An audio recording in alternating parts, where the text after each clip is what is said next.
জামায়াতে ইসলামী রাজশাহী মহানগরের সেক্রেটারি এমাজ উদ্দিন মণ্ডল বলেছেন, আমরা গুপ্ত ছিলাম বলেই আজ তোমরা সরকারে, অতএব গুপ্ত হওয়া আমাদের জন্য সম্মানের।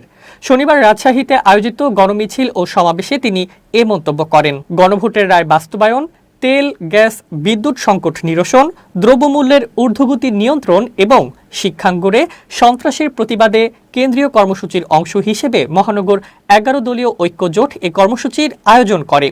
সমাবেশে এমাজউদ্দিন মণ্ডল স্লোগান তুলে বলেন, তুমি কে আমি কে। এ সময় উপস্থিত নেতাকর্মীরা জবাবে বলেন, গুপ্ত গুপ্ত। তিনি আরো বলেন, এই গুপ্তদের কারণেই বাংলাদেশ থেকে ফ্যাসিবাদ বিদায় নিয়েছে, এটি আমাদের অহংকার। বিএনপির চেয়ারম্যান তারেক রহমানকে উদ্দেশ্য করে তিনি বলেন, পরিবারতন্ত্র বন্ধ করুন। শেখ হাসিনা পরিবারতন্ত্র প্রতিষ্ঠার কারণে বিদায় নিতে বাধ্য হয়েছেন, আর আপনি গুপ্তদের কারণেই লন্ডন থেকে দেশে আসার সুযোগ পেয়েছেন।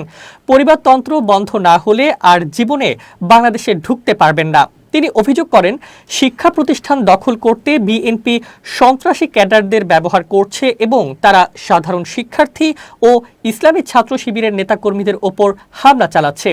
বিকেল 5টায় মহানগরের আলুপট্টি মোড় থেকে গণমিছিল শুরু হয়ে বিভিন্ন সড়ক প্রদক্ষিণ শেষে বাটার মোড়ে সমাবেশের রূপ নেয়। সমাবেশে অন্য বক্তারা বলেন, গণভোটে জনগণের রায় বাস্তবায়নে সরকার গড়িমসি করছে।